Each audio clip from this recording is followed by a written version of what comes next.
అందరికి నమస్తే. Welcome to TR TV. నేను మీ తిరుపతి.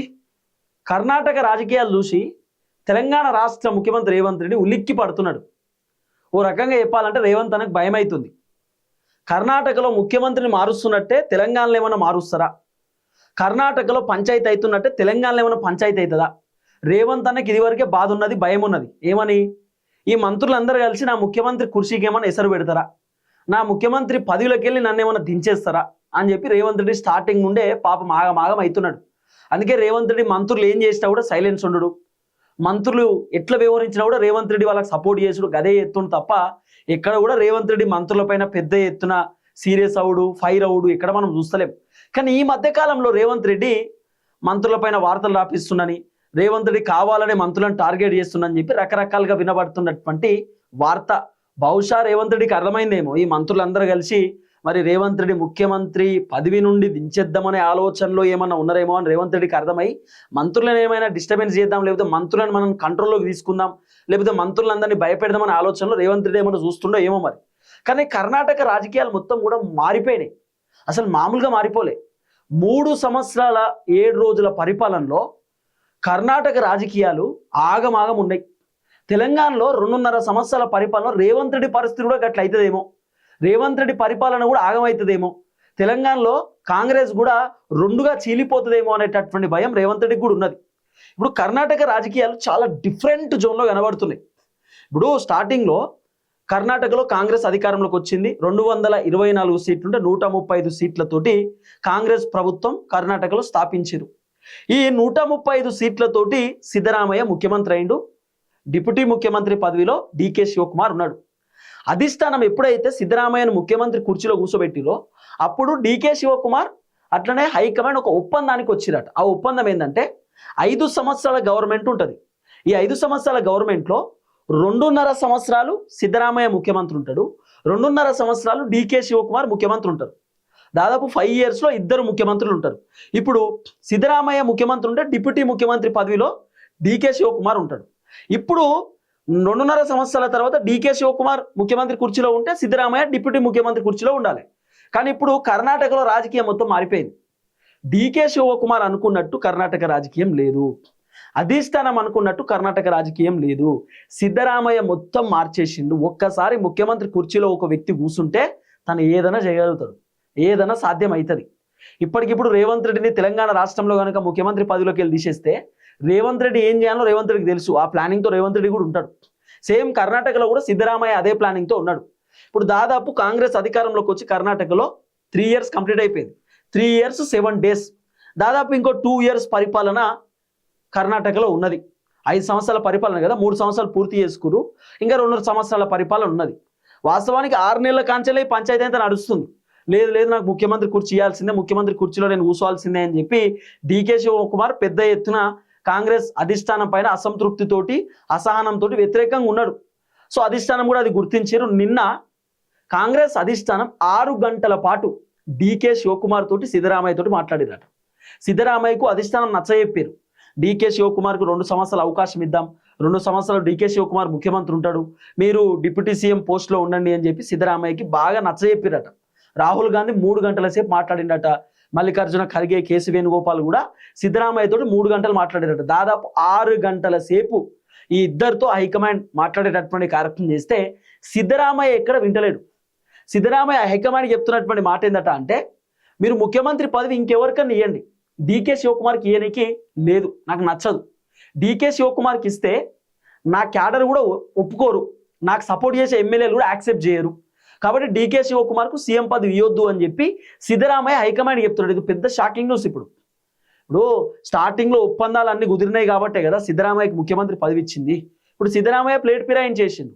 ఆయన ఏం చెప్తున్నట్టే డికే శివకుమార్కు ముఖ్యమంత్రి పదవి ఇవ్వడానికి లేదు, ఆయనకు ముఖ్యమంత్రి పదవి ఇస్తే నేను రాజీనామా చేస్తా, రాజీనామా అంటే ఎమ్మెల్యే కూడా రాజీనామా చేస్తా, నాతో పాటు కాంగ్రెస్ పార్టీ ఎమ్మెల్యేలు కూడా రాజీనామా చేస్తారు, నాకు సపోర్ట్ చేసే ఎమ్మెల్యేలు కూడా రాజీనామా చేస్తారు అనేది సిద్ధరామయ్య వర్షన్. అట్లని సిద్ధరామయ్యకు మొత్తం ఫుల్ ఎమ్మెల్యేల సపోర్ట్ ఏం లేదు, ఎమ్మెల్యేల సపోర్ట్ ఉన్నది, దాదాపు ఒక 60 మంది ఎమ్మెల్యేల సపోర్ట్ ఉన్నదట. కానీ డికే శివకుమార్కి ఎక్కువ మంది ఎమ్మెల్యేల సపోర్ట్ ఉన్నది, చాలా ఎక్కువ మంది ఎమ్మెల్యేల సపోర్ట్.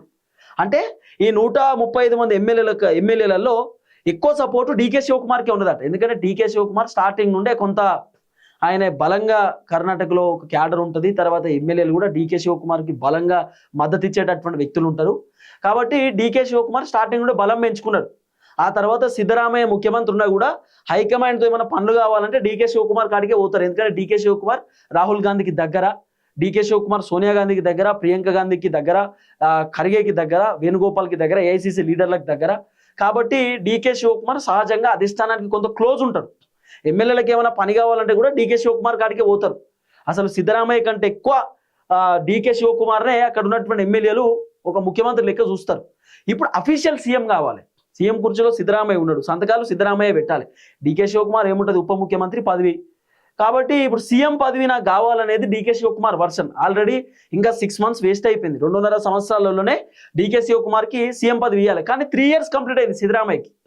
సిద్ధరామయ్య మాత్రం ప్లేట్ ఫిరాయించేసింది. లేదు, డీకే శివకుమార్కి సీఎం పదవి ఇస్తే మేము ఒప్పుకోం, డీకే శివకుమార్ సీఎం కుర్చీలో కూర్చోవద్దు. సిద్ధరామయ్య వేరేటోళ్ళ పేరు చెప్తున్నట, ఒక పేరు ప్రపోజ్ చేస్తున్నట్టు, ఈ వ్యక్తికి ఇస్తే బాగుంటుంది సీఎం పదవి, ఆయనకు మాత్రమే ఇవ్వాలని చెప్పి సిద్ధరామయ్యకు సపోర్ట్ చేసేటటువంటి వ్యక్తికి సీఎం పదవి ఇవ్వాలని చెప్పి అధిష్టానానికి సిద్ధరామయ్య చెప్తున్నట. దాదాపు 6 గంటల పాటు మాట్లాడినట్టు. అవసరం అనుకుంటే మీ ఎమ్మెల్యే పదవి కూడా రాజీనామా చేయండి, మీకు రాజ్యసభ సభ్యుడిగా మీకు మేము అవకాశం ఇస్తాం, ఎంపీగా అవకాశం ఇస్తాం, మీరు మొత్తం అధిష్టానం దగ్గరనే ఉండొచ్చు, అధిష్టానంతో కలిసి పనిచేయవచ్చు, ఏఐసిసి లీడర్ పదవి ఇస్తాం, మీకు ముఖ్య సలహాదారుడు పదవి ఇస్తాం, మీరు ఇక అన్ని రాష్ట్రాలకు చూసుకోవచ్చు, అన్ని రాష్ట్రాల ముఖ్యమంత్రికి మీరే చెప్పొచ్చు అని చెప్పి సిద్ధరామయ్యకి మస్తు నచ్చ చెప్తే సిద్ధరామయ్య వింటలేడు. నాకే పదవి వద్దు, నేను కర్ణాటకలోనే ఉంటా, కర్ణాటక ముఖ్యమంత్రిగానే నన్ను ఉంచుర్రి, నన్ను తీసేస్తే వేరేటోళ్ళకి ఈరి తప్ప డీకేకి ఇవ్వద్దు. ఇది సిద్ధరామయ్య వర్షన్.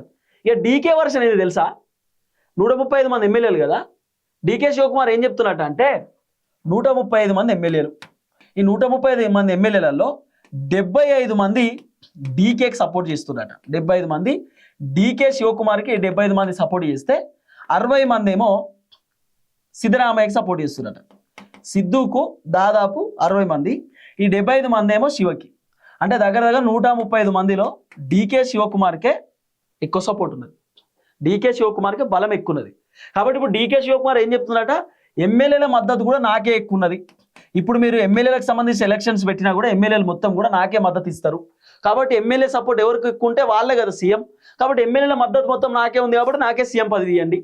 ఇప్పుడు డీకే శివకుమార్ ఏం చెప్తారు, 2.5 సంవత్సరాలు సీఎం పదవి అని అనుకున్నారు. సిద్ధరామయ్యకి నచ్చలేదు. సరే నచ్చినప్పుడు డీకే శివకుమార్ ఏ లైన్లో వచ్చిండు, ఇప్పుడు ఏ లైన్లో మళ్ళీ తెరపైకి తీసుకొస్తున్నాడు. సరే ఓకే, నాకు సీఎం పదవి ఇవ్వని అంటారు, ఒప్పుకుంటలేరు, ఓకే, కానీ ఎమ్మెల్యేల సపోర్ట్ మొత్తం నాకే ఉన్నది కదా, కాబట్టి నాకే ఇవ్వండి సీఎం పదవి అని చెప్పి ఇప్పుడు డీకే శివకుమార్ హైకమాండ్ దగ్గరికి పోయిండు. ఇప్పుడు ఈ విధంగా డీకే శివకుమార్కి ఎమ్మెల్యేల మద్దతు చాలా ఎక్కువ ఉన్నది. కాబట్టి కాంగ్రెస్ అధిష్టానం కూడా ఏం చేసేటటువంటి పరిస్థితి లేదు, అధిష్టానం కూడా చేతులు ఎత్తేయాల్సింది. ఒకవేళ హైకమాండ్ గట్ల కాదు గిట్ల కాదంటే ఈ 75 మంది ఎమ్మెల్యేలు మళ్ళీ రిజైన్ చేసేదనుకో, మళ్ళీ పరిశ్రమ మళ్ళీ 75 మంది ఎమ్మెల్యేలు గెలిచిరనుకో, మళ్ళీ డీకే శివకుమార్ ముఖ్యమంత్రి అయినా ఆశ్చర్యపోవాల్సిన అవసరం లేదు. లేకపోతే ప్రతిపక్ష పార్టీ ఎమ్మెల్యేలను డీకే శివకుమార్ మళ్ళీ తన పార్టీలోకి లాక్కొని డీకే సీఎం అయినా కూడా ఆశ్చర్యపోవాల్సిన అవసరం లేదు. ఇవంతా రిస్క్ అధిష్టానం తీసుకోరు, అధిష్టానం ఎక్కడ కూడా రిస్క్ తీసుకోరు. డీకేకి ఎమ్మెల్యే సపోర్ట్లు ఎక్కువ ఉన్నాయి కదా, డీకేకి ఇచ్చేస్తారు అంతే, సింపుల్. ఈ విధమైనటువంటి వ్యవహారం ఉంటుంది. కాబట్టి మ్యాక్సిమం మనకున్న సమాచారం అయితే డీకే శివకుమార్కు సీఎం పదవి కన్ఫర్మ్ అయిపోయింది. సిద్ధరామయ్య ఉన్నాడు కదా, సిద్ధరామయ్య ఆయనే సీఎం పదవికి రిజైన్ చేయాల్సిందే, వేరే ఆప్షన్ లేదు. సిద్ధరామయ్యకు డిప్యూటీ సీఎం పదవి ఇస్తారనేది వినబడుతున్న చర్చ. సో డీకే ప్లేస్లో సిద్ధరామయ్య ఇప్పుడు డిప్యూటీ సీఎంగా వ్యవహరిస్తాడు. ఇన్ కేస్ డిప్యూటీ సీఎం పదవి నాకు వద్దు అని సిద్ధరామయ్య అనుకుంటే ఫెయిల్, ఏం చేయలేరు ఇక అధిష్టానం కూడా. అయితే దీన్ని తెలంగాణకు ఎందుకు లింక్ చేస్తున్నావు అని చెప్పి మీరు నన్ను అడగొచ్చు. ఇప్పుడు దాదాపు 64 మంది సీట్లతోటి రేవంత్ రెడ్డి అధికారంలోకి వచ్చిండు. మ్యాజిక్ ఫిగర్ తెలంగాణలో అధికారంలోకి రావాలంటే 60 సీట్లు, కానీ 4 సీట్లు ఎక్కువనే గెలిచిండు రేవంత్ రెడ్డి. 4+1 సికింద్రాబాద్ కంటోన్మెంట్ ఉప ఎన్నికలో గెలిచిండు, మరొకటి జూబ్లీ హిల్స్ ఉప ఎన్నికలలో రేవంత్ రెడ్డి గెలిచిండు. 64, 65, 66 మొత్తం 66 సీట్లతోటి రేవంత్ రెడ్డి సీఎం పదవిలో ఉన్నాడు ప్రజెంట్.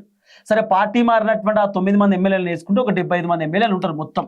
కానీ ఆ పార్టీ మారినటువంటి ఆ బ్యాచ్ని వదిలేయండి, ఒరిజినల్ కాంగ్రెస్ పార్టీకి సంబంధించిన ఎమ్మెల్యేలు ఇప్పుడు దాదాపు 66 మంది ఉన్నారు కదా తెలంగాణలో.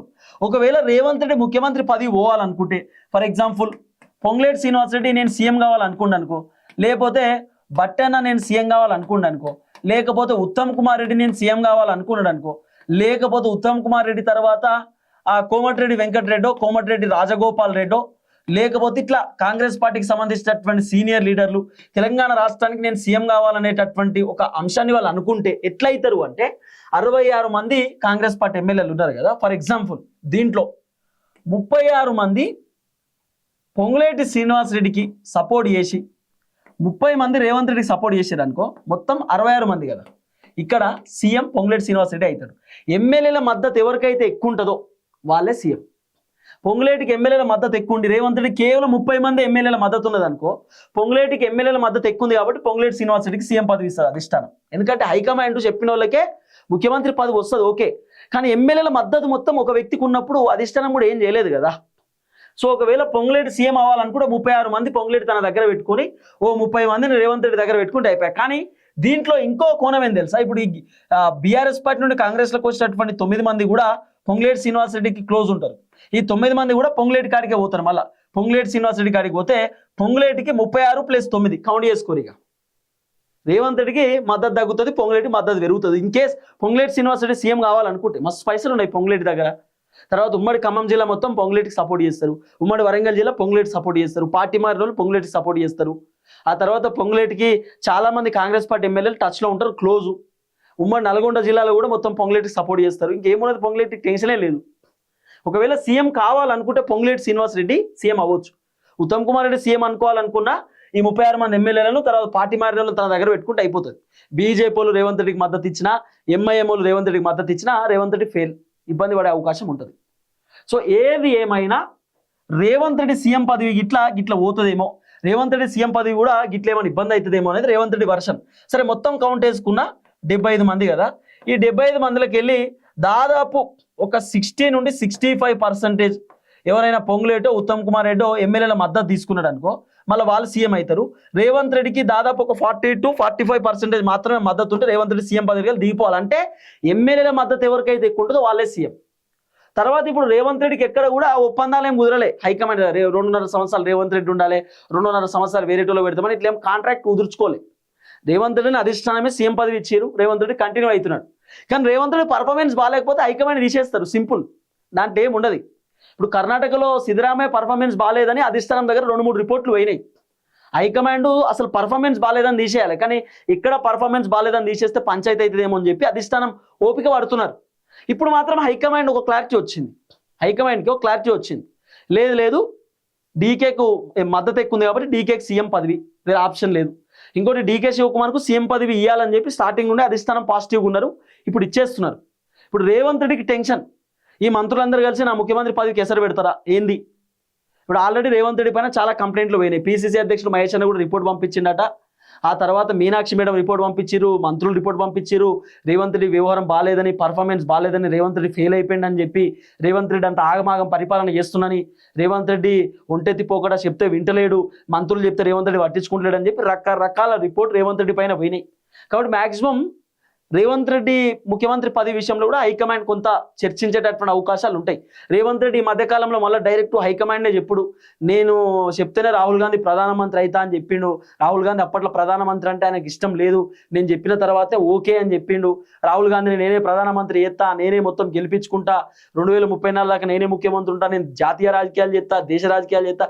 రేవంత్ అన్న ఇవి మాటలు మాట్లాడుతుంటే రాహుల్ గాంధీకి డౌట్ వస్తుందట, హైకమాండ్ కూడా డౌట్ వస్తున్నది. రేవంత్ రెడ్డి ఆయన ప్లేట్ ఫిరాయిస్తాడా, ఆయన బీజేపీలోకి ఏమైనా జరుగుతుందా ఏంది, ఇది ఎక్కడ కథ అని చెప్పి అధిష్టానం కూడా కొంత కన్ఫ్యూజన్లో ఉన్నారు. ఏది ఏమైనా రేవంత్ రెడ్డి కొంత భయపడుతున్నాడు. కర్ణాటక రాజకీయాలు చూసి, పక్క రాష్ట్రాల రాజకీయాలు చూసి అంత ఆగమాగం. రేవంత్ రెడ్డికి పెద్ద భయం ఏంటంటే తమిళనాడులో పార్టీ పెట్టిన 2 సంవత్సరాలలోనే టీవీకే విజయ్ దళపతి ముఖ్యమంత్రి అయిండు. రేవంత్ రెడ్డి బాధ ఇదే. రేవంత్ రెడ్డి ఏమో జెట్ స్పీడ్లో తెలంగాణ అధికారంలోకి వచ్చాను 10 సంవత్సరాల తర్వాత. ఇప్పుడు మళ్ళీ జెట్ స్పీడ్ ఉండే అవకాశం కనబడతలేదు. కొత్త పార్టీలు ఉట్టుకొచ్చినాయి. కల్వకుంట్ల కవిత పార్టీ వచ్చింది, తీన్మార్ మల్లన్న పార్టీ వచ్చింది, రేపు మాప పృథ్వీరాజ్ అన్న పార్టీ వస్తుందట, ఇంకేదో 2-3 పార్టీలు తెలంగాణలో పెట్టబోతున్నారట కొత్తగా. మరి ఈ పార్టీలన్నీ వస్తే రేవంత్ అన్నకు ఖచ్చితంగా కొంత మడతపడే అవకాశం ఉంటుంది, ఇబ్బంది పడేటటువంటి అవకాశాలు ఉండొచ్చు. సరే ఏది ఏమైనా అంత ఆగమాగం పరుస్తున్నది తెలంగాణలో. రేవంత్ రెడ్డి కూడా సినిమా మొత్తం అర్థమైపోయింది. నా ముఖ్యమంత్రి పదవిని గిట్టేమన్నా కథం చేస్తారేమో అనేది రేవంత్ రెడ్డి బాధ. చూద్దాం ఏం జరగబోతుంది. దయచేసి వీడియో అందరూ షేర్ చేయండి. అందరికీ నమస్తే, థ్యాంక్ యూ సో మచ్. జై తెలంగాణ.